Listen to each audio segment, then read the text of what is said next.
Shalom.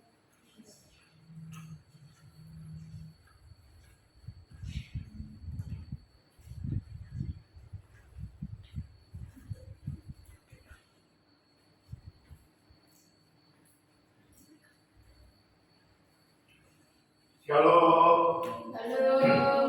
Maranatha. Maranatha. Mari kita bersama-sama bangkit berdiri. Kita akan mulai pada petang hari ini.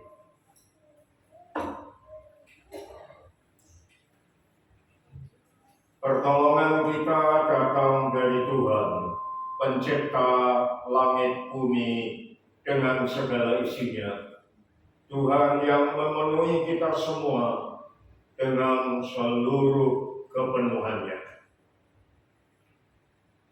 Turunlah ke atas saudara-saudara sekalian dan terimalah dengan penuh iman dan sukacita Tuhan rahmat, kasih karunia, kuasa dan damai sejahtera dari Tuhan Yesus Kristus. Amin.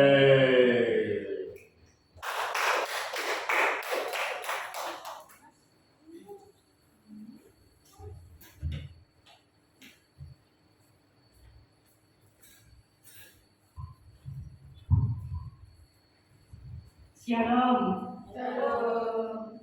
Hari ini kita tetap mau semangat untuk memuji Dia, untuk kita datang kepada Dia. Roh Kudus yang ada berdiam di dalam hati kita, dan kita mau terus untuk senantiasa mengandalkan Roh Kudus di dalam hidup kita juga.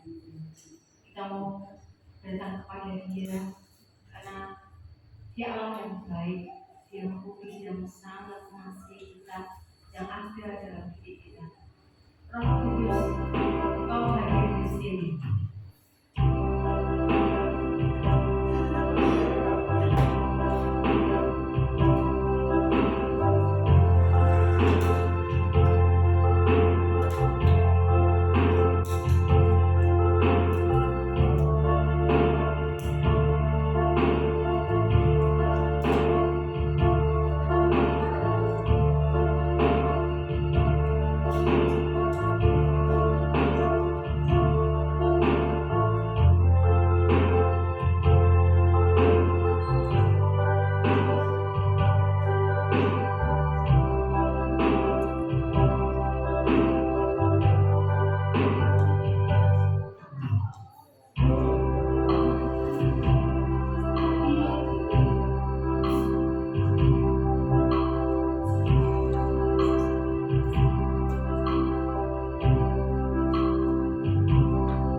kami boleh kembali Tuhan bersama dengan hadirat-Mu Tuhan, bersama dengan Roh Kudus-Mu Tuhan. Kami memuji Engkau, kami menyembah Engkau Tuhan, dan kami percaya Tuhan Roh Kudus Tuhan di tempat ini Tuhan bersama dengan kami Tuhan, dan kami mau terus Tuhan bersorak-sorai memuji Engkau dan memuliakan nama-Mu Tuhan. Kami percaya Tuhan tiada yang mustahil bagi kami Tuhan.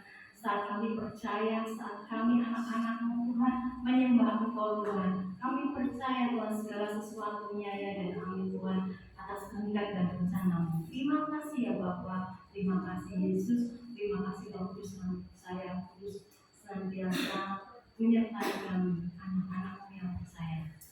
Kami mengucap syukur dan kami serahkan Tuhan setiap acara ibadah pada saat Tuhan di dalam nama Tuhan kami Yesus Kristus Juru Selamat kami. Haleluya, amin.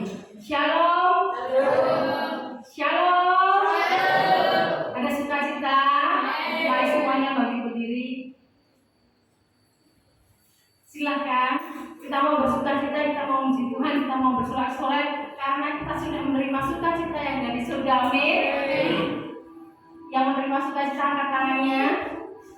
Berikan senyum buat yang negeri. Senyumnya. Kita mau memuji Tuhan, jangan sebut ya. Semuanya masih tegang sepertinya, ya. Tapi kita mau terus bersukacita, kita terus mau memuji Tuhan. Terima sukacita surga. Nah, Tuhan Yesus baik, Tuhan Yesus ajaib.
Bersama dengan Tuhan Yesus, kita harus mau bersama dengan Roh Kudus yang senantiasa mengingatkan dalam setiap kehidupan kita.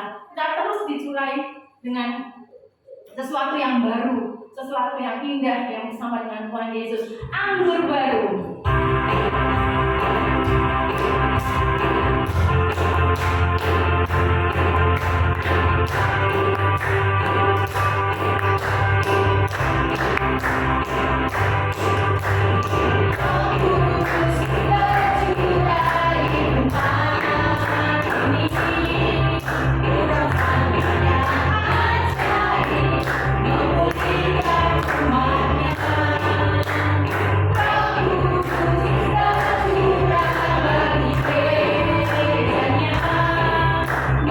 Bagi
5.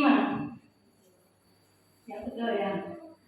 Mari sekali yang 5 kita merasakan bersama dengan Tuhan, kita bersama dengan Roh Kudus yang senantiasa ada, yang terus ada di dalam diri kita, yang tidak pernah meninggalkan kita. Saya percaya semuanya punya hal tersendiri, semua punya sesuatu yang berbeda saat ini, dan kita juga rindu kesaksian kita menguatkan saudara-saudara kita yang lain untuk tetap tinggal bersama dengan Tuhan. Kita akan sambut kesaksian dari saya dengan satu pujian, ku menang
Shalom.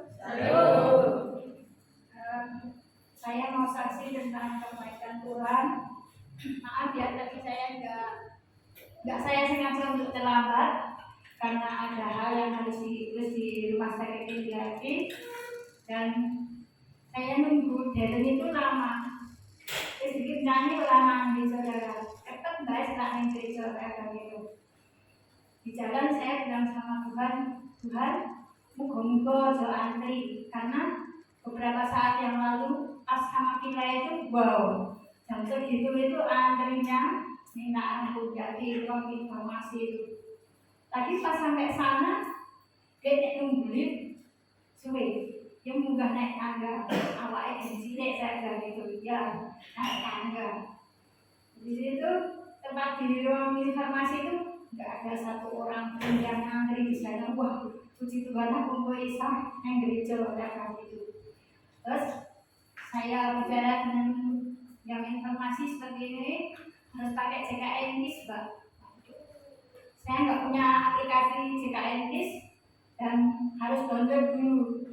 Download itu ya lumayan sih, bukan kok ya suwe menaik dan gitu, kok kayak udah rampung.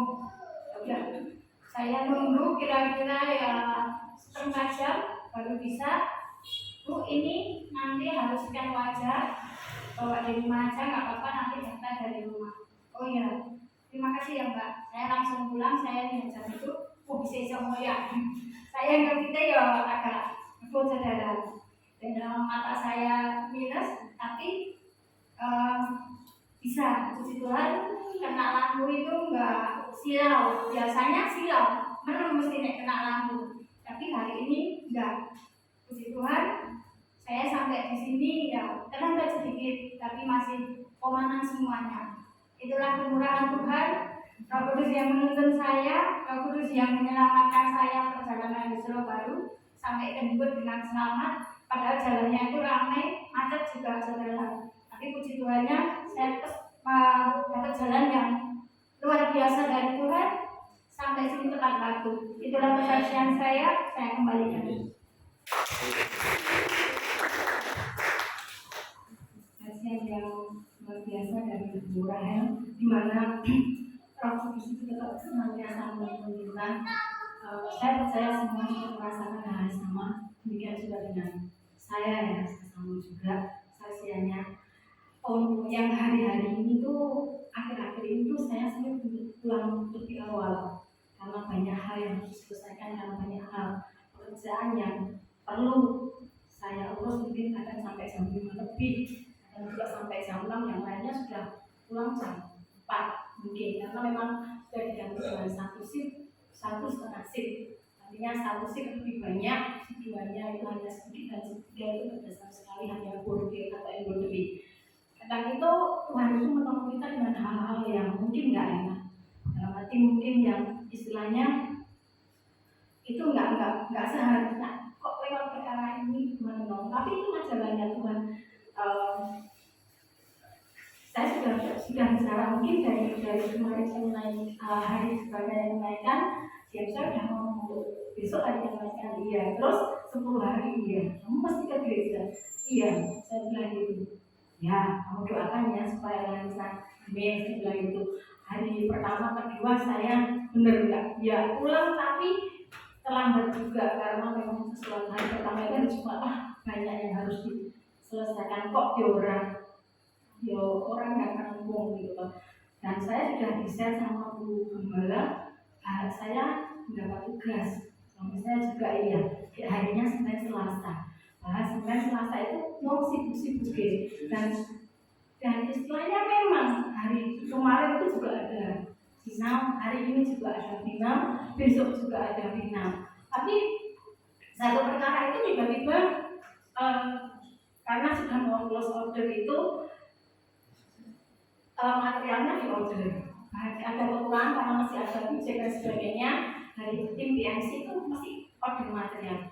Tapi kok pas itu dia order, tapi benarnya buat border itu nggak diorder. Duh, ini iya. Jadi artinya, ya ini materialnya datang, tapi benarnya datang juga sama aja, nggak bisa dikerjakan. Tapi lewat perkara itu pagi-pagi itu selain itu tiba-tiba bapak saya atau bapak James saya, lah benarnya nggak ada. Kes tugasmu, kamu kan tahu mesti gimana harus kamu lakukan, tahu ke sana. Terserah kamu mau ngapain. Tapi saya harus pulang awal loh Pak. Kamu sekarang tak izinkan pulang lagi kemarin itu. Beneran Pak? Iya. Tapi kamu cari dengan dulu. Ya wes. Akhirnya kemarin waktu suami saya dapat tugas, saya boleh pulang lebih awal jam 3 dari sana. Saya harus mampir ke toko bekas mencari dengan sepedanya itu ya pasti satu hal yang Tuhan izinkan gitu. Jadi akhirnya kami pulang lebih awal dan kami boleh datang sesuai dengan rencana sebelum ibadah. Dan hari ini kemarin sudah sesok gimana lagi ya Tuhan. Jadi benar-benar tak kasih itu Tuhan. Aku bisa alasan apa lagi ya? Nanti jam 4 online itu kok kayaknya apalagi sibuk-sibuknya mereka pada sama bayar dan sebagainya. Pada banyak masalah kayak gini. Kita coba karena tak kasih kurang matching ya, sebenarnya kurang matching. Jadi nanti saya harus cari lagi jam 1 tadi Mbak gitu.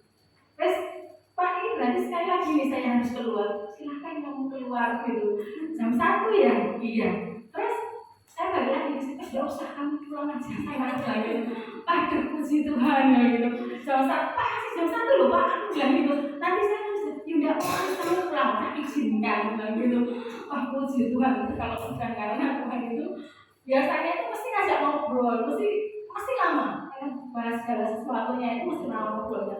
Udah sana pulang aja gitu. Tapi saya juga punya tanggung jawab juga ya. Jam 1 saya keluar, saya tetap pakai mobilnya perusahaan, tapi saya sudah siap-siap bersama sama nanti dari saatnya nggak tutup, apa langsung pulang aja, pasti on time kan jam 4. Saya langsung bawa tas dan sebagainya. Tapi Akhirnya enggak, tapi semuanya diatur segala sesuatunya sama Tuhan itu bisa 4 ya. Saya mau tiduran, cari benang, SNSB, jam 3 saya belajar, setengah 4 saya trial, dan jam 4 saya nggak akan naik ke office atas. Saya naik ke office atas pasti nanti agak lama. Akhirnya saya bilang, Pak, saya udah balik ke sini dulu. Kamu nggak jadi pulang? Enggak, saya tak urus ini dulu, masih ada waktu. Dan saya percaya semuanya pasti diatur sama Tuhan, segala sesuatunya itu Tuhan yang atur. Oh ya, akhirnya saya kasih ke timnya sini, Des, kamu coba terus ke sini. Oke Bu, tak coba nanti tak layari segala macam. Nah, beberapa sudah tak kasih semuanya. Udah jam 4 kurang 10. Wah, saya nggak akan naik. Saya tak siap-siap di bawah aja gitu. Saya nggak sama istri, Pak, saya siap-siap nanti pulang. Oke, tidak apa, akhirnya jam 4, Pak, izin duluan ya. Saya tak lanjut ibadah. Silakan Bu, dia bilang gitu. Si Tuhan dengan istilahnya satu perkara yang tidak pernah kita tahu, tapi Tuhan itu mengatur segala sesuatunya untuk sesuatu yang kebaikan. Karena kita percaya, dan itu saya percaya juga bukan karena kebetulan, tapi karena Tuhan yang mengatur, Tuhan yang merencanakan. Itu saksian saya. Semuanya saya semuanya punya hal khusus atau pribadi dengan Tuhan. Kemudian saya akan beri yang terbaik buat Tuhan. Kami bersyukur Tuhan untuk setiap berkat kami dan berkat Tuhan. Kami percaya Tuhan yang mengatur setiap hal dalam hidup kami. Sehingga kami mau Tuhan, kami mampu Tuhan untuk memberi yang terbaik buat Tuhan. Dan malam hari ini Tuhan, kami mau persembahkan berkat kami Tuhan kepada Engkau Tuhan, pakai hormat kemuliaan-Mu tempat ini, dan kami percaya senantiasa memberkati kami anak-anak-Mu yang percaya. Ya Tuhan kami Yesus Kristus, kami serahkan setiap persembahan kami. Haleluya, amin. Jangan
Bila kita semakin mengerti, kita semakin tahu akan firman Tuhan yang senantiasa menjadi kekuatan penopang di dalam hidup kita, bahwa Tuhan mampu melakukan segala mujizatnya, segala rencananya yang terindah di dalam hidup kita. Dia adalah pembuat mukjizat yang sejati, yang mampu untuk melakukan hal apapun di dalam kehidupan kita. Karena di dalam kelemahan kita, itulah letak dari kekuatan kita kita bersandar kepada Tuhan.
kami lemah Tuhan.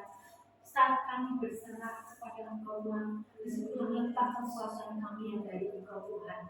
Roh Kudus-Mu hadir menyapa kami, Roh Kudus-Mu hadir melembutkan hati kami Tuhan, memberikan jalan Tuhan, mana yang harus kami lakukan di dalam Engkau Tuhan. Sehingga ketika kami ada di dalam suatu kelemahan, Engkau tetap menguatkan kami, Roh Kudus-Mu tetap hadir bersama dengan kami Tuhan, senantiasa memberikan kami kekuatan. Terima kasih Tuhan Yesus, terima kasih Roh Kudus, Engkau mengasihi kami. Engkau Allah kami yang hidup, Engkau Allah kami yang senantiasa ada bersama dengan kami. Dan malam hari ini Tuhan, kami mau menerima firman Tuhan, ialah itu jadi satu kekuatan di dalam hidup kami, rema di dalam kehidupan kami. Engkau senantiasa mengandalkan Engkau, Engkau senantiasa menyerahkan seluruh hidup kami kepada Engkau. Terima kasih ya Bapa, terima kasih Yesus, terima kasih Roh Kudus. Kami serahkan Tuhan hamba-Mu yang menyampaikan setiap firman-Mu, biarlah terjadi atas kehendak dan rencana-Mu. Terima kasih Tuhan, terima kasih Yesus, terima kasih Roh Kudus. Tuhan kami Yesus Kristus, kami serahkan setiap hati kami hanya untuk firman-Mu. Haleluya, amin. Silakan duduk. Waktu selanjutnya saya serahkan kepada hamba Tuhan yang lain. Shalom. Maranatha. Puji Tuhan. Yang akan saya bagikan pada malam ini mudah diterima, saudara. Ada tiga alasan. Yang pertama, saya yakin saudara sudah pernah mengenal apa yang akan saya share, karena ini bukan kebenaran baru. Saya yakin sudah pernah diajar oleh gembala saudara dalam tahun-tahun yang panjang itu yang pertama. Yang kedua, ada di dalam renung-renung hati hari ini. Ya, renung hati. Bolak-balik saya ketika mengucapkan ini sering keselio, saudara ya, sehingga ada pemikiran relung hati itu kan sudah hati yang paling dalam ya, berarti perenungan yang paling mendalam di hati. Sehingga saya ada pemikiran bagaimana kalau renungnya dihapus, relung hati saja, begitu ya. Karena itu relung itu berarti cakupan yang paling dalam. Sehingga gambarannya Musa dilekuk relung gunung batu itu bisa melihat dan mengalami itu. Relung hati saja, begitu ya. Lalu kalau disingkat lebih mudah, rehat. Relungnya hatinya. Itu yang kedua alasannya. Yang ketiga, saya yakin Roh Kudus akan membuka dalam hati saya dan hati saudara. Ya, jadi gampang saja.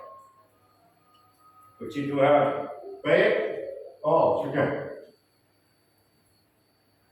Judulnya, saya yakin ini juga bukan kalimat baru, saudara ya. Roh Kudus berdiam dalam jemaat Kristus. Ya, Roh Kudus tinggal di dalam jemaat Kristus. Dan bukan hanya Roh Kudus saja, pribadi Allah yang ketiga, tetapi Roh Kudus diutus oleh Yesus. Lalu Yesus bersama dengan Bapa, Yesus berkata, kami bersama-sama dengan engkau. Berarti Roh Kudus diutus untuk menyertai saudara terus-menerus sepanjang umur saudara. Bukan hanya tahun demi tahun, bulan demi bulan, minggu demi minggu, hari demi hari, tetapi saya yakin detik demi detik. Lalu Yesus dan Bapa kami bersama dengan kami. Berarti kalau dibaca lengkap, saudara, yang berdiam dalam jemaat saudara dan saya itu Bapa, Anak, Roh Kudus. Tritunggal Allah yang esa. Wow. Dan saudara jangan pernah berpikir seperti pengejek-pengejek yang berkata, nah nek ngono surgane kosong loh. Karena dia maha hadir. Bagaimana bisa mengerti? Memang akal kita terbatas.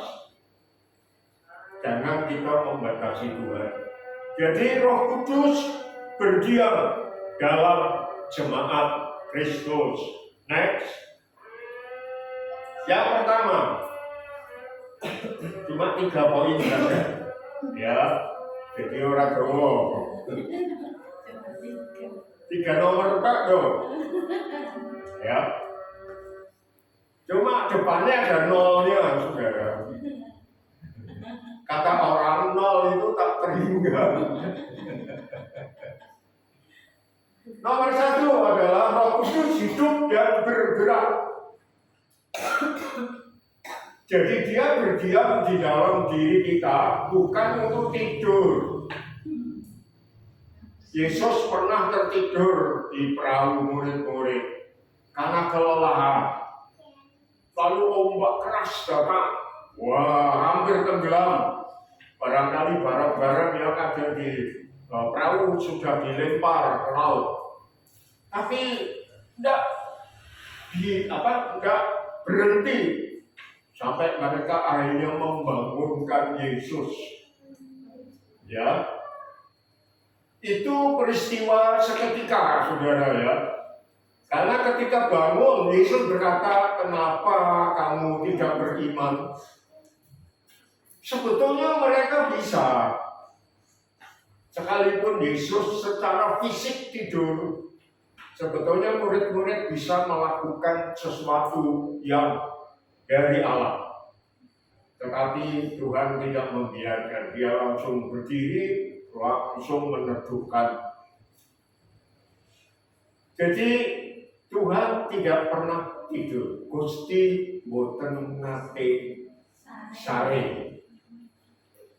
Ya, itu yang pernah juga diungkapkan Ahok ketika dia divonis penistaan agama dan masuk penjara.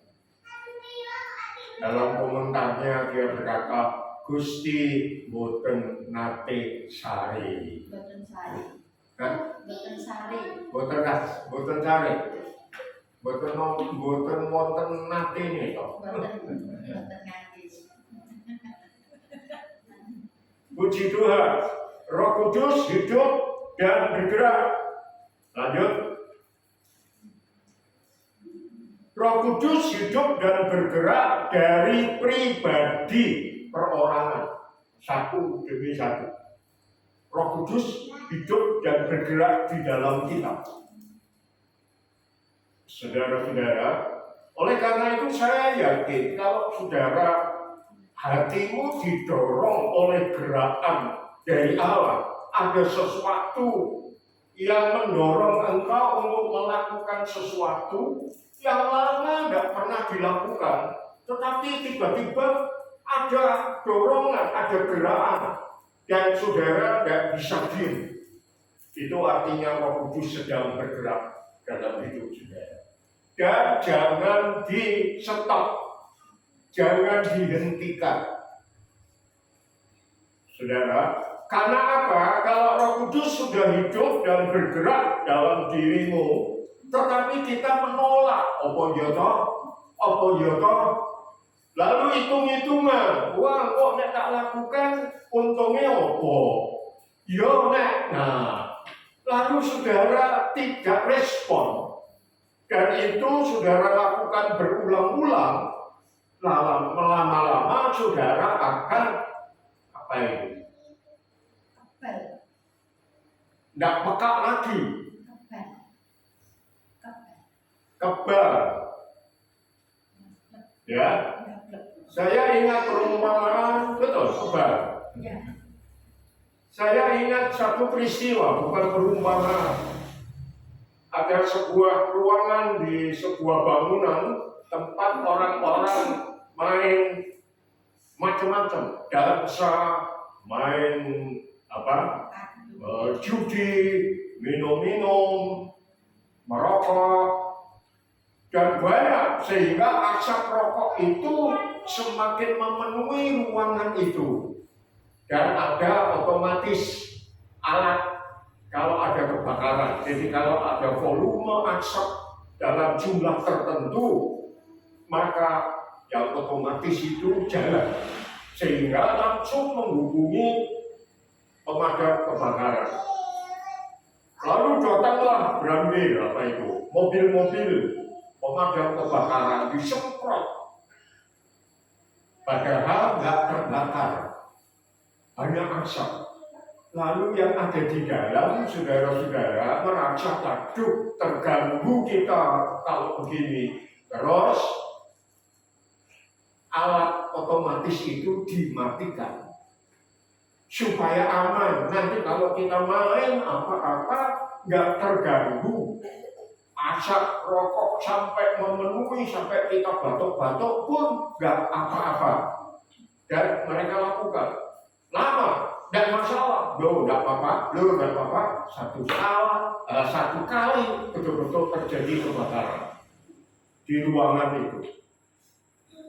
Dan mungkin pemadam kebakaran nggak datang, saudara. Kenapa? Ya karena nggak terhubung.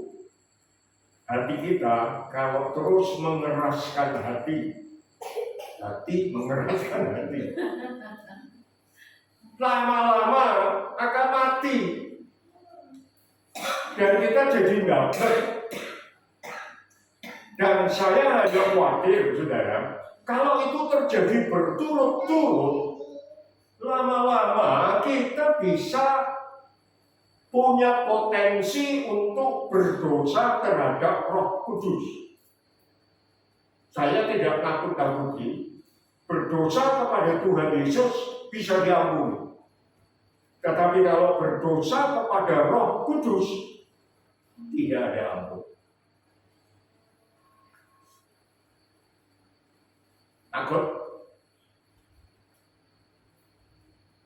Seorang datang kepada pendeta dan dia khawatir karena pendeta berkhotbah, hati-hati, jangan berdosa terhadap Roh Kudus.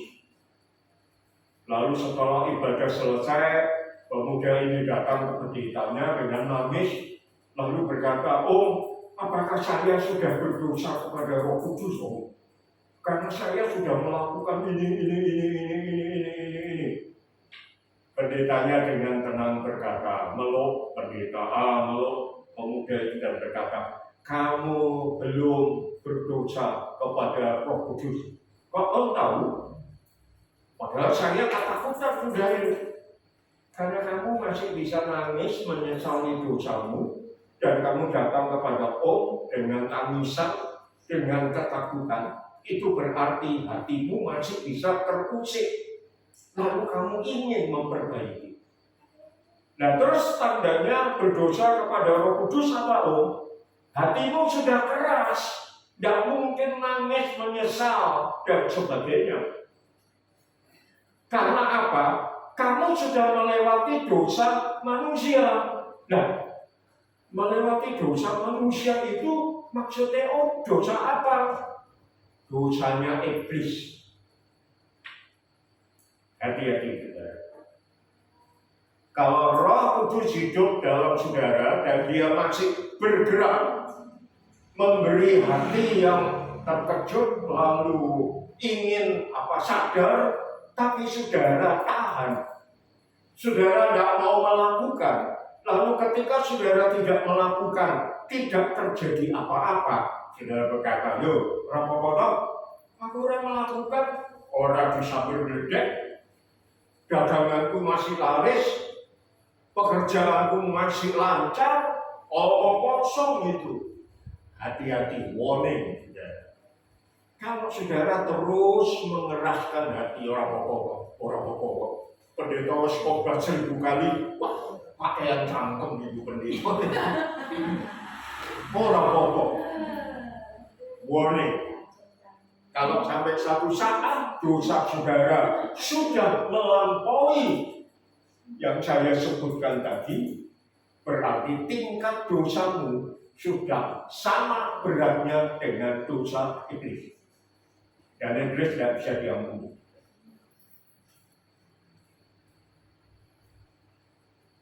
Takut? Saya bersyukur kalau khotbah saya menakutkan saudara. Ya, kelihatannya sepele. Tuhan kan Maha Kasih. Yesus memang Maha Kasih. Tapi sekali kita berdosa kepada Roh Kudus, tidak ada ampun.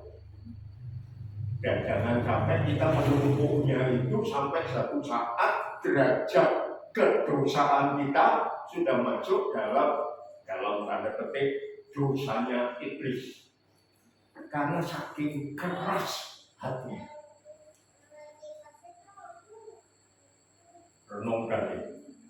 Renung hati ini. Rehat. Baik. Menuju Roh Kudus hidup dan bergerak dari pribadi, perorangan-perorangan menuju tubuh Kristus, komunitas jemaat. Jadi kita saling menular. Saling menular.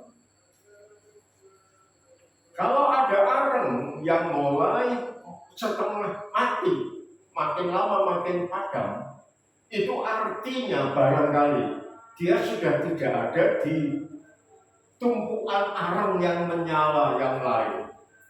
Berarti dia sudah terpisah, sehingga lama-lama padam. Tetapi kalau arang dan arang yang menyala itu terkumpul jadi satu, saling menular. Saling menular. Saudara, ada orang-orang yang sudah lama beribadah, tidak beribadah, dan mereka berkata, aku ibadah lewat digital, ya, dan sebagainya. Apalagi sekarang AI makin ngetren, sehingga ada pemikiran atau olok-olokan. Nanti pendeta kerjanya tambah ringan. Karena sudah tidak perlu persiapan khotbah dan sebagainya, cukup kalau bisa ngerti aplikasi AI-nya, maka bisa diganti oleh mesin. Dan lebih pintar khotbahnya dari pendetanya. Gambar-gambar Yesus Musa membelah laut dan sebagainya itu sekarang kan bagus-bagus saudara. Jadi kita kalau mau bikin PowerPoint bagus-bagus, tinggal kalau tahu aplikasinya tinggal ngambil. Wow, saya juga. Kalau memang bisa dimanfaatkan, ngapain tidak? Bagus saudara. Ya. Jadi mari kita terus berkumpul, saling menular satu sama lain. Roh Kudus hidup bergerak dalam hati saya, kumpul dengan saudara, nular, saudara nular. Saya kok sakit, orang sembuh-sembuh. Ada yang sudah punya baru mengalami jamah Tuhan, tidak pakai obat dan sebagainya, nular. Maka kita saling membangun, saling menyalakan, saling mengizinkan Roh Kudus hidup dan bergerak lebih leluasa lagi. Karena Roh Kudus mainnya tidak terbatas satu orang, tapi semua bisa diajak main dalam tanda petik oleh Roh Kudus. Sehingga Roh Kudus bergerak di antara kita makin bebas, makin hidup, bisa nular. Dan ketika kita beribadah, bisa nular jejer. Kita lagi ngamuk, lagi apa yang situ kok sukacita. Ketularan saudara, Roh Kudus bekerja, nular, nyebrang ke saudara, ikut. Makanya jangan lupa untuk berhimpun bersama. Karena Roh Kudus hidup dan bergerak bukan hanya perorangan, tetapi dalam komunitas. Amin. Oleh karena itu di dalam Ibrani dikatakan jangan lupa berkumpul beribadah, apalagi semakin dekat dengan kedatangan Tuhan. Ya.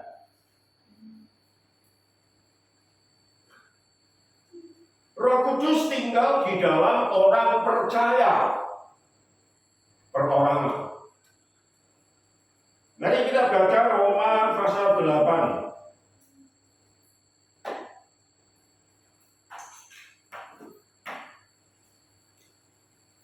Roma pasal 8 ayat 9 sampai 11. Judul perikopnya hidup oleh roh. Sudah ketemu Roma 8 ayat 9 sampai 11. Demikian bunyi firman Tuhan. Namun kamu tidak hidup dalam tabiat daging, melainkan dalam roh. Jika memang roh Allah tinggal di dalam kamu. Namun jika orang tidak memiliki roh Kristus, ia bukan milik Kristus. Namun jika Kristus di dalam kamu, tubuh memang mati karena dosa, tetapi roh adalah kehidupan oleh karena kebenaran. Jika roh Dia yang telah membangkitkan Yesus dari antara orang mati tinggal di dalam kamu, maka Ia yang telah membangkitkan Kristus dari antara orang mati akan menghidupkan juga tubuhmu yang fana itu oleh roh yang tinggal di dalam kamu. Jadi Roh Kudus ada di dalam kita kalau kita milik Kristus. Kalau bukan milik Kristus, tidak ada Roh Kudus. Saudara milik Kristus. Amin. Saya milik Kristus, ada roh. Nah, karena kita ada roh yang hidup dan bergerak di dalam kita, maka ayat-ayat tadi bisa kita alami. Bahkan kalau ayat 1 kita baca saudara, supaya kita memahami hidup dalam roh atau oleh roh itu bisa punya dampak sejauh apa, sedalam apa. Roma 8 ayat 1 dan 2. Oleh sebab itu, sekarang tidak ada penghukuman bagi mereka yang ada di dalam Kristus Yesus. Terjemahan dari bahasa aslinya ada yang tidak diterjemahkan di sini, yaitu mereka yang hidup di dalam roh, tidak di dalam daging. Sebab hukum roh yang memberi hidup telah memerdekakan engkau dalam Kristus Yesus dari hukum dosa dan hukum maut. Kalau kita hidup di dalam roh, roh hidup dalam kita dan bergerak di dalam kita, podo, nyambung. Kita hidup di dalam roh dan bergerak. Saya tadi cari ayatnya belum ketemu bahwa kita ini hidup dan bergerak di dalam Kristus Yesus. Maka terjadi kontak, saudara. Dampaknya apa?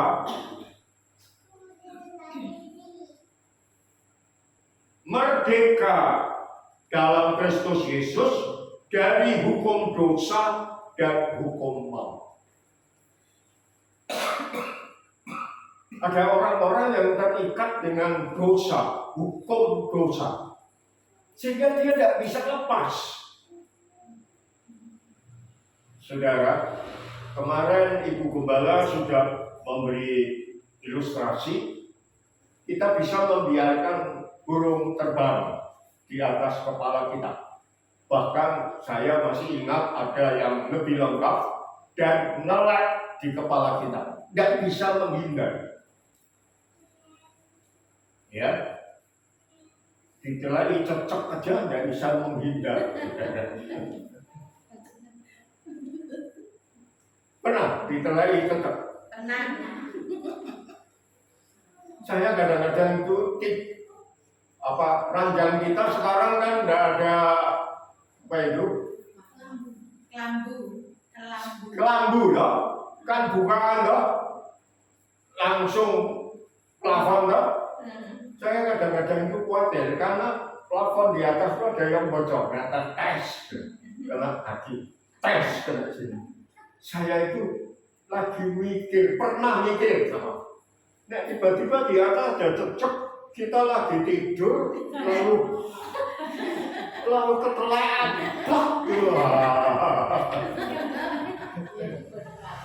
pas mimpi saudara, lagi makan sesuatu,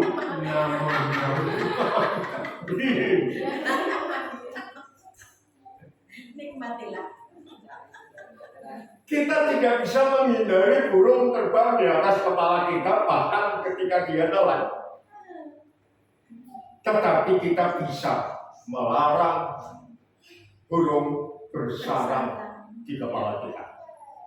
Kita bisa mencuci kepala kita kalau kena teleknya. Kita bisa begitu, tetapi kalau kita sudah memikirkan dosa setiap hari, membayangkan, lama-lama itu menjadi hukum dosa dalam diri kita. Sehingga ketika kita berusaha untuk mengusir, tidak bisa mana. Ada di antara kita yang mengalami itu. Orang iso mana? Dilepas orang iso. Karena apa? Sebetulnya ketika itu mempengaruhi kita, kayak burung terbang, kita bisa apa? Kalau dia mau nelek atau mau bersarang, kita bisa mengusirnya. Tetapi kita izinkan, bisa lewat toh, bersarang aja, enak sarang ini, enak. Nah, ketika itu sudah mengikat saudara, hati-hati saudara. Itu bukan lagi kebiasaan sehat atau tidak sehat, tetapi sudah menjadi hukum dosa. Dan saat itu kita sudah sulit untuk menghindar, kecuali kita bertobat dan hidup di dalam roh. Maka roh memerdekakan. Dan kalau roh memerdekakan kita saudara, tidak ada yang sulit.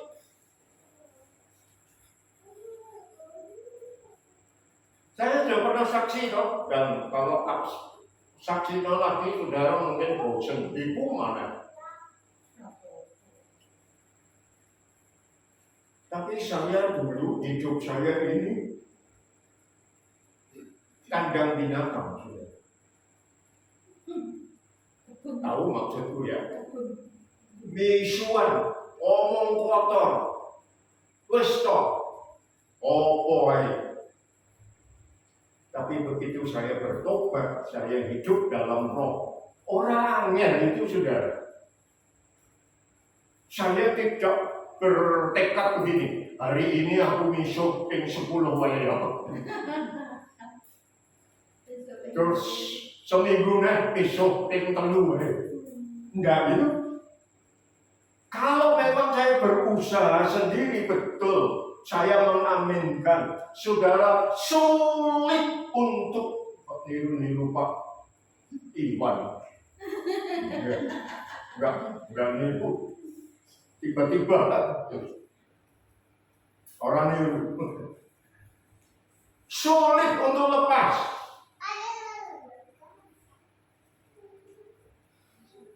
Mikir aja sendiri-sendiri ya, saya nggak perlu jemput.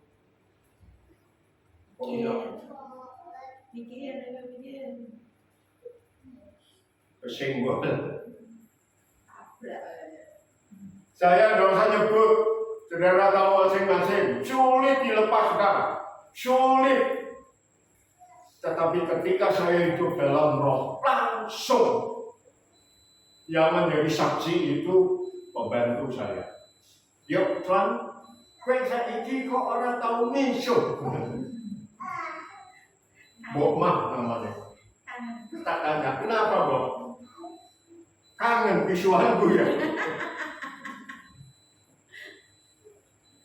Padahal itu otomatis saudara. Nah, apa-apa tobat. Orang-orang tapi langsung hilang. Karena ini roh yang hidup dan bergerak di dalam diri kita dan bersama-sama itu yang memberi kita kemerdekaan. Amin. Tubuhnya menjadi bait Roh Kudus. Nah, baca ayatnya. Ya, tidak usah kita baca.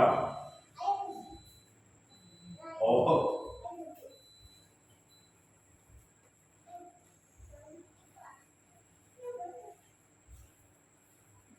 Lalu kita masuk kalimat terakhir.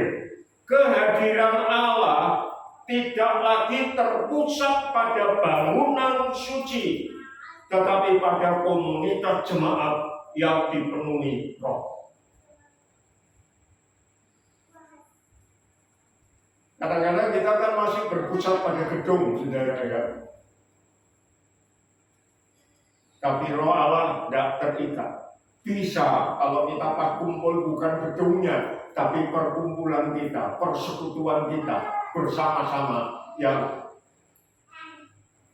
merupakan satu sarana Tuhan. Karena banyak tubuh yang dipersembahkan memuliakan Tuhan, maka dia akan bekerja dalam diri.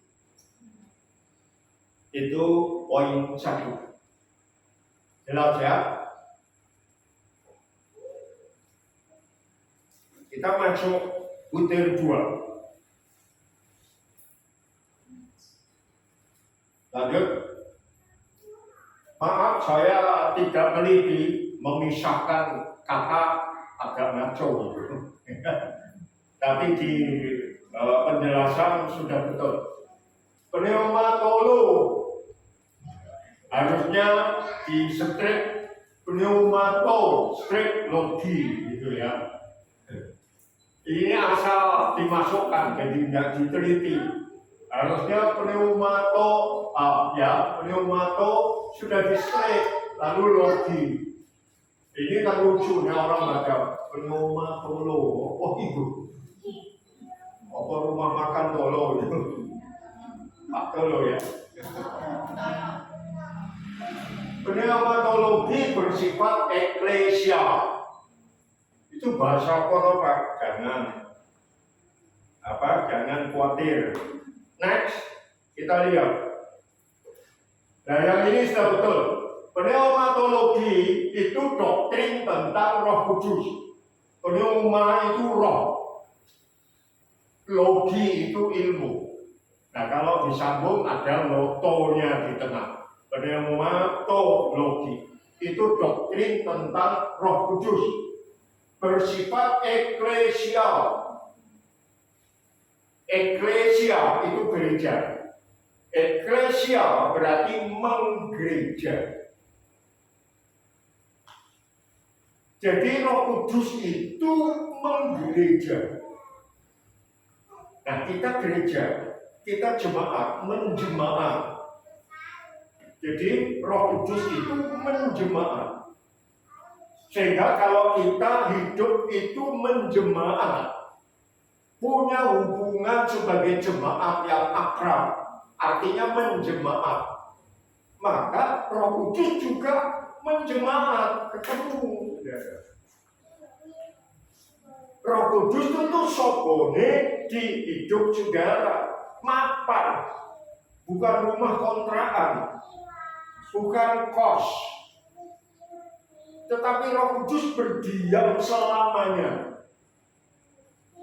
ya dalam hidup saudara. Lalu kita senang berjemaat, datang ke gereja, berkumpul bersama, berjemaat. Kalau pakai istilah Arab kan berjemaah. Jemaah.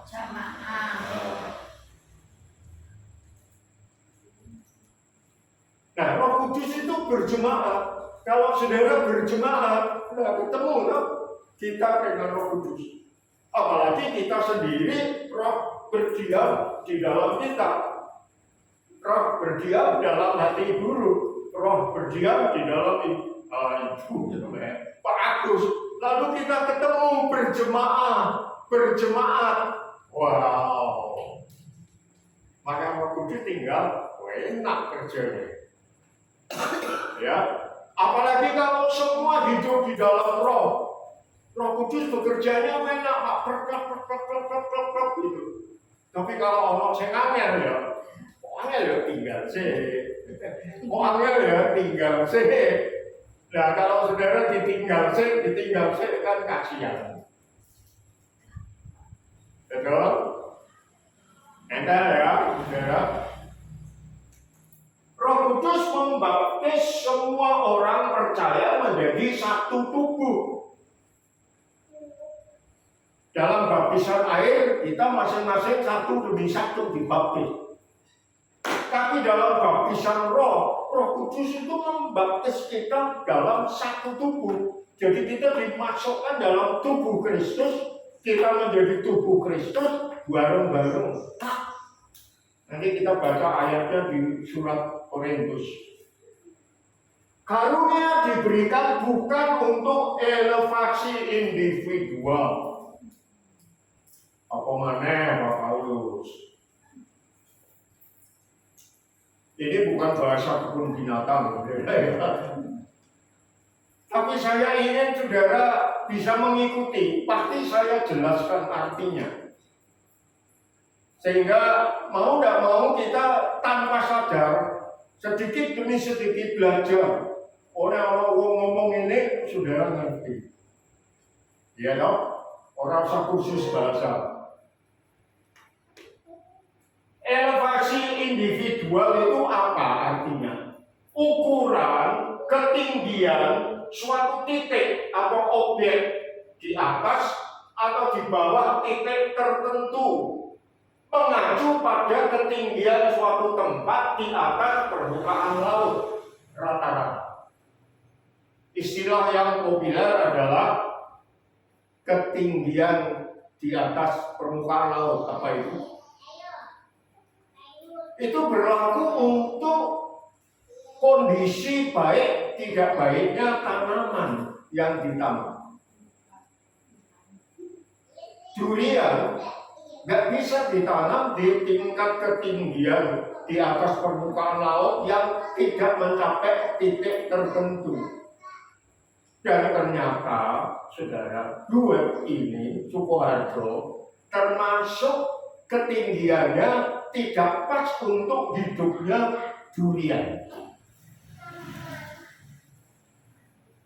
Sehingga ketika saya melihat banyak orang rame-rame tanam durian sampai gede-gede, dalam hati saya cuma berdoa, Tuhan tolong supaya bisa berbuah. Jadi kalau kita mau menanam jenis tanaman tertentu, harus belajar cari buku. Pohonku yang tak tanam ini kira-kira di tempatku bisa berbuah baik. Karena kalau tidak pas, saudara, ketinggian di atas permukaan laut itu kurang, maka dia tidak bisa. Mungkin tumbuh, tapi tidak berbuah. Nah, karunia-karunia Roh Kudus itu tidak diberikan berdasarkan tinggi rendahnya kita.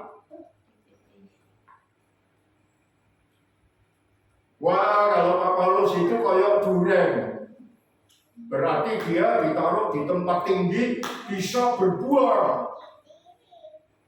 Kalau saya ditaruh di tempat tinggi, orang bisa berbuah. Nah, harus cari yang rendah-rendah, jenis tanaman yang rendahan. Roh Kudus bekerja tidak seperti itu. Dia tidak melihat tinggi rendahnya kita. Pak Paulus pendeta, mesti itu.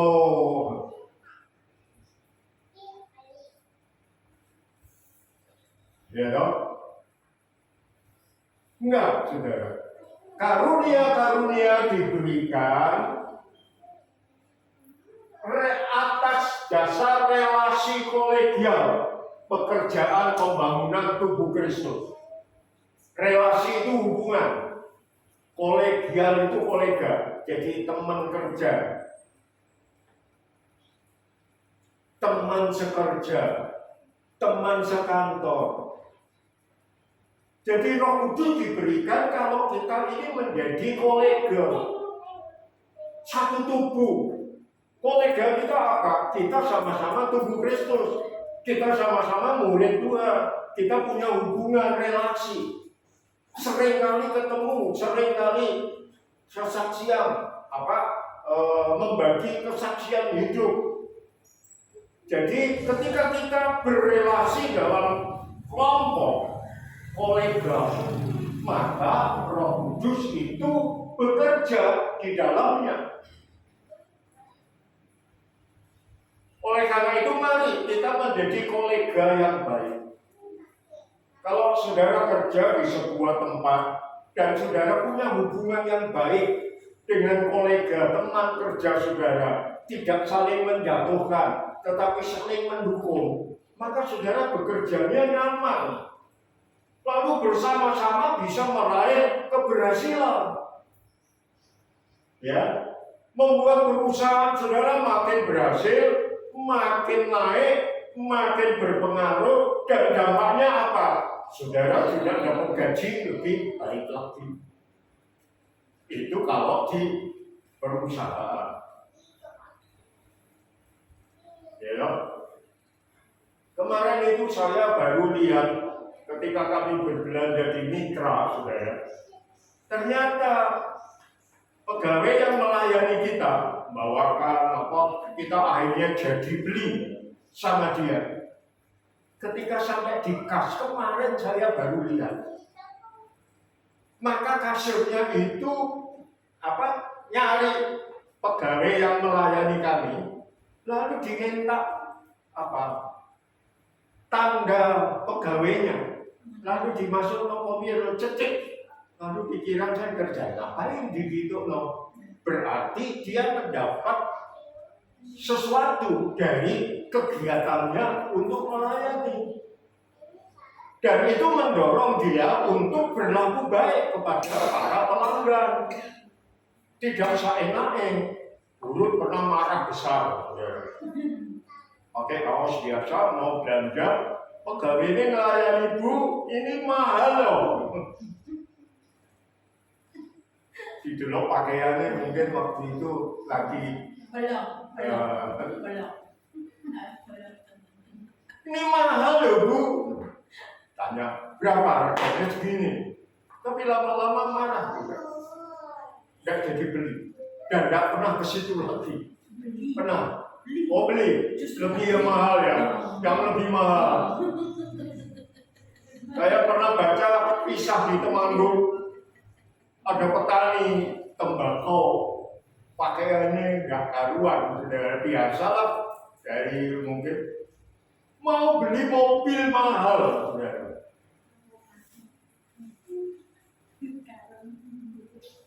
Sama pegawainya dinyak, saudara. Pak, ini larang loh Pak. Akhirnya pegawainya malu dan dipecat, karena petani ini marah. Langsung dia berkata, aku 10 mobil kayak ini ya. Dan dia memungkinkan, saudara, mungkin jengkel juga ya, langsung beli mobil 2. Lalu ngamuk sama bosnya, ini loh pegawaimu, ngenyek aku loh. Padahal dia petani tembakau bukan naos, bukan foros, saudara. Tembakau itu 2 jenis. Foros itu untuk rokok putih, tapi naos itu untuk cerutu. Temanggung tempatnya, saudara. Cerutu itu mahal, diekspor ke luar negeri, dan saudara tahu harganya 1 cerutu. Wow. Nek rokok biasa, Bongkar 2 cerutu untuk punya cerutu 1. Wow.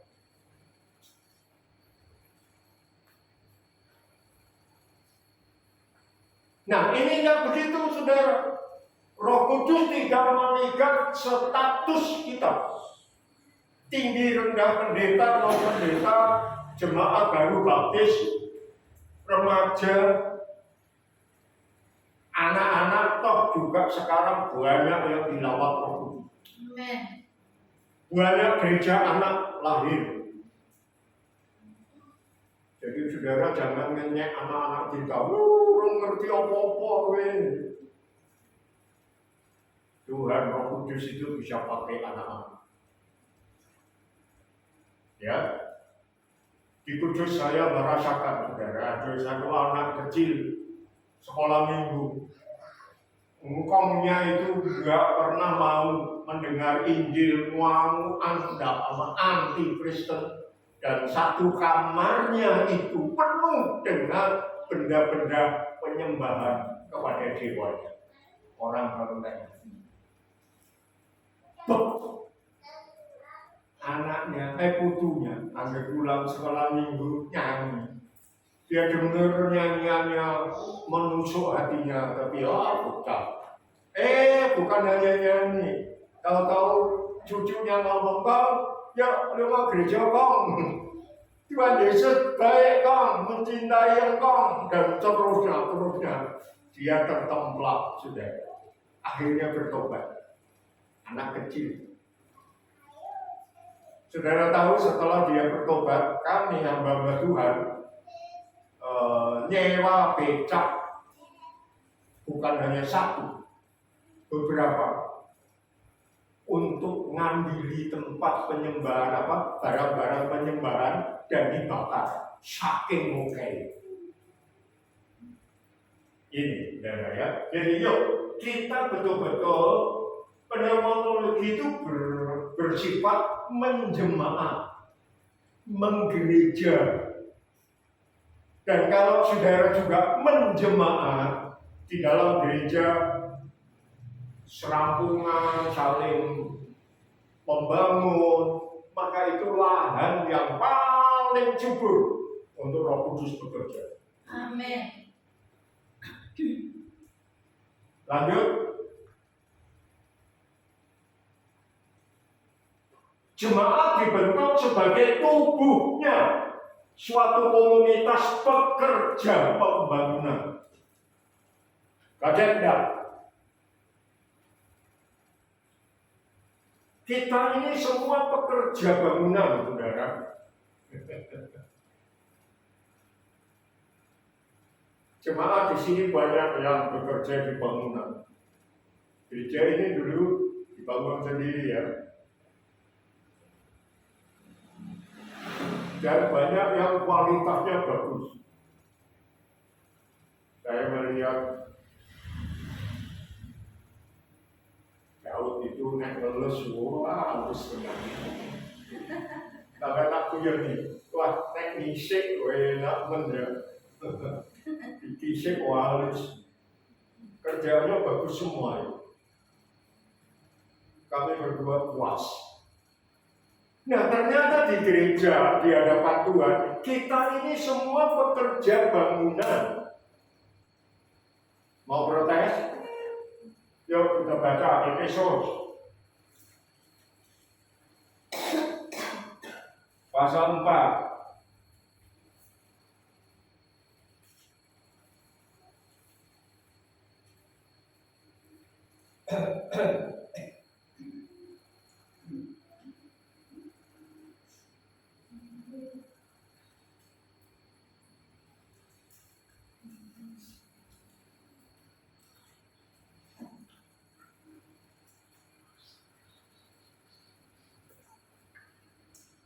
Ayat 17.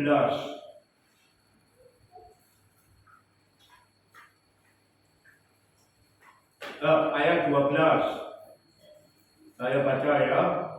Untuk memperlengkapi orang-orang kudus bagi pekerjaan pelayanan, bagi pembangunan tubuh Kristus, Kalau Alkitab Saudara itu pekerjaan pembangunan tubuh Kristus. Jadi jemaat dibentuk sebagai tubuhnya suatu komunitas pekerja pembangunan tubuh Kristus. Wow. Ya harus kerja, harus bangun. Jelas ya? Terus, gereja bukanlah tempat kemana kita pergi dan bertemu saja. Namun suatu komunitas di mana kita berpartisipasi sesuai fungsi dan peran masing-masing. Jadi gereja bukan tempat sekedar untuk kumpul-kumpul,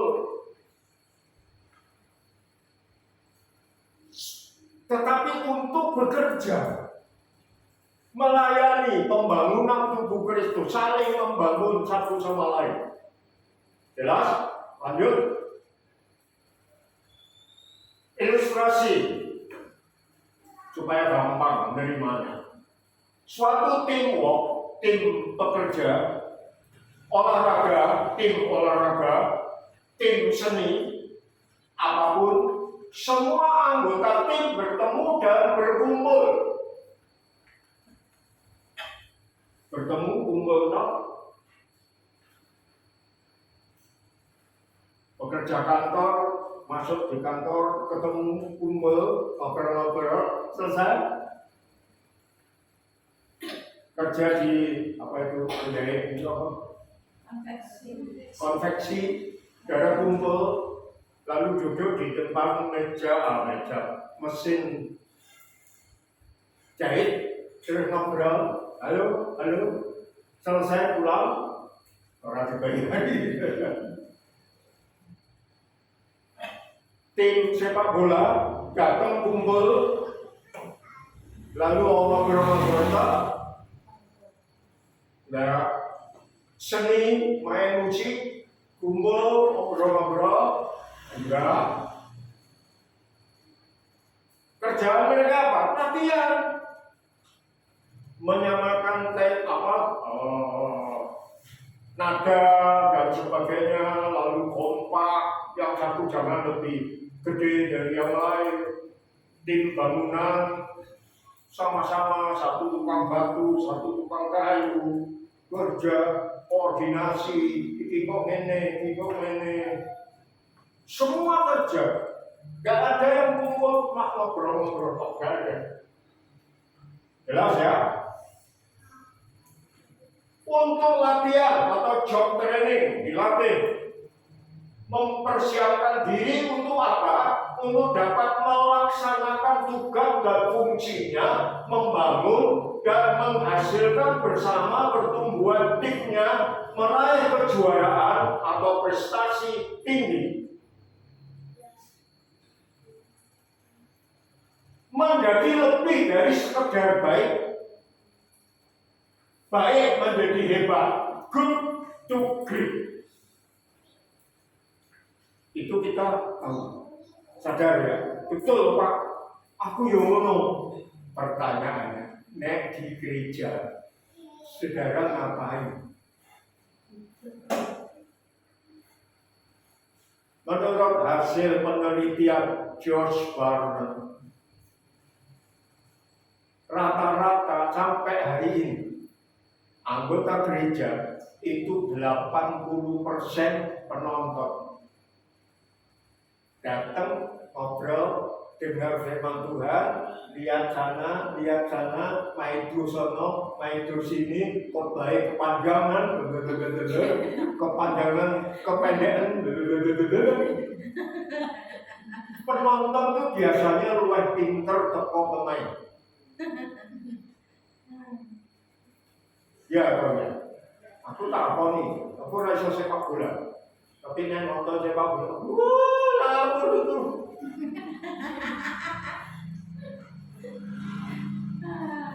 Agak iso-iso. Nah, renung. Kita kalau di jemaat di gereja lagi ngapain? Di perusahaan kita kerja keras hebat. Pekerjaan 1 bulan diselesaikan 1 hari. Di gereja, pekerjaan 1 tahun. 1 hari toh. Pekerjaan 1 bulan diselesaikan 1 tahun.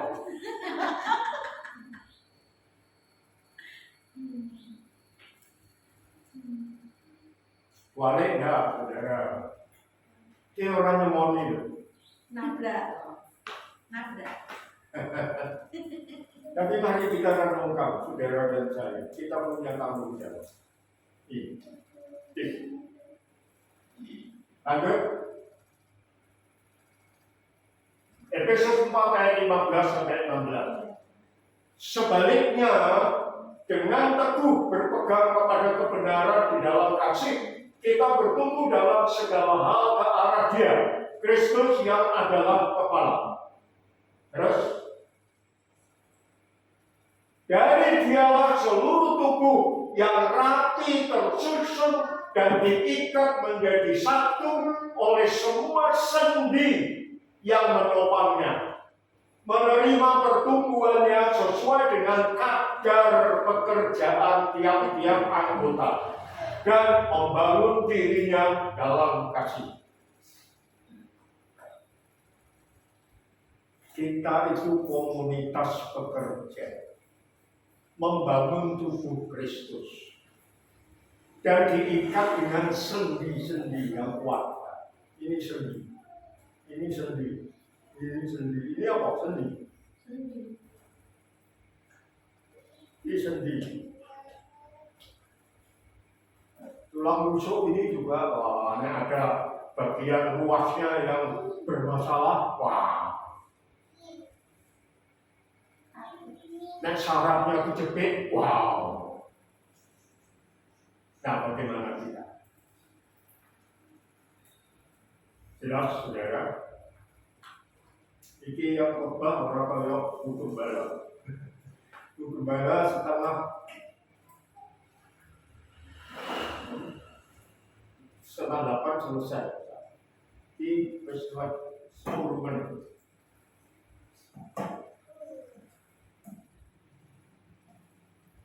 Next. 3. Aku mau lihat reaksi. Roh Kudus tidak fokus sekedar manifestasi, tapi pada transformasi. Lanjut. Roh Kudus tidak fokus sekedar manifestasi, tapi pada transformasi. Saya masih mau lihat reaksi. Diberi kapan? Lanjut. Lanjut.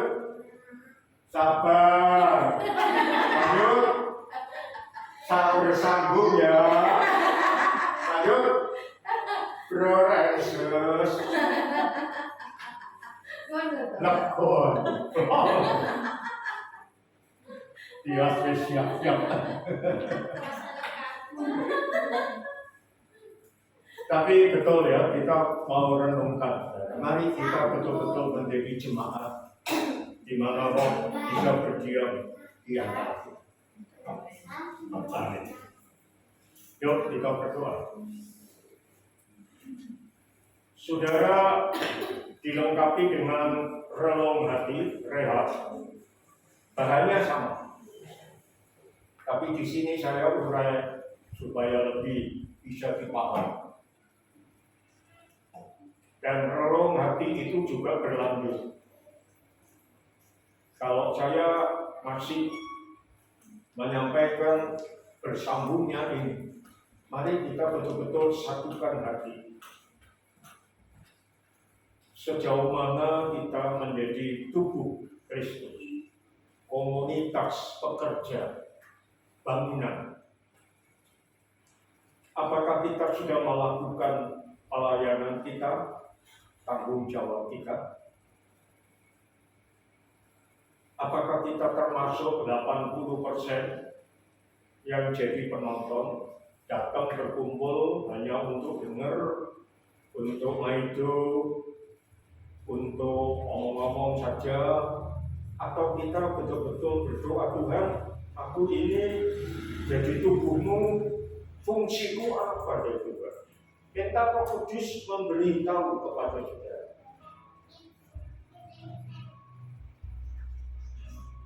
Dan saya berdoa agar saudara tidak mengeraskan hati. Kalau ada dorongan gerakan Roh Kudus dalam hidupmu, baik melakukan pelayanan, baik mengenai persembahan, baik mengenai apapun yang sebetulnya Tuhan ingin engkau melakukan, tapi selama ini engkau tidak merespon dan berpikir tidak ada kok hubungannya. Malam ini mari di hadapan Tuhan Roh Kudus. Jangan sampai kita melewati batas, sampai menghujat Roh Kudus, sampai berdosa kepada Roh Kudus. Mumpung masih ada suatu anugerah yang Tuhan beri kepada saudara, jangan gablek, jangan keraskan. Saudara berdoa, lalu nanti dilanjut di rumah. Kapanpun saudara rehat, renungkan ini dalam-dalam. Waktu kita sudah tidak panjang. Sewaktu-waktu Tuhan bisa panggil kita. Kemarin saya berkata, kalau layani seolah-olah kita hidup 1000 tahun lagi. Tapi soal tanggung jawab, layani, bertanggung jawablah, selesaikan tanggung jawab saudara secepatnya hari ini, seolah-olah nanti kita mati. Sebab kalau kita mati dan tanggung jawab kita belum diselesaikan, kita nanti menghadap kursi pengadilan Kristus. Dan kita diadili menurut perbuatan kita, menurut motivasi hati kita. Bapa dalam surga, jamahkan. Kami rindu menjadi jemaat yang menjemaat betul. Kami rindu menjadi pekerja pembangunan tubuh Kristus yang betul-betul mengerjakan sesuai keahlian kami, sesuai fungsi kami, sehingga kami saling menghasilkan dari baik menjadi hebat. Terima kasih Tuhan. Roh Kudus bekerja terus dalam kehidupan kami. Inilah yang menjadi doa. Tuhan Yesus Kristus, Anak Allah, kasihanilah kami, hamba-hamba. Bentuklah kami sesuai kehendak. Roh Kudus bantu kami, supaya kami dapat hidup dan bergerak untuk memuliakan nama. Dalam nama Tuhan Yesus kami berdoa. Amin. Tuhan memberkati.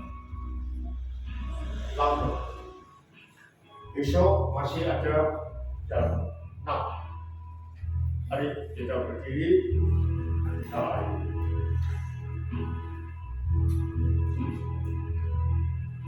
Saudaraku yang kekasih, hidupilah dan bergeraklah terus bersama dengan Roh Kudus, supaya engkau semakin melimpah dengan kuasa dan anugerah.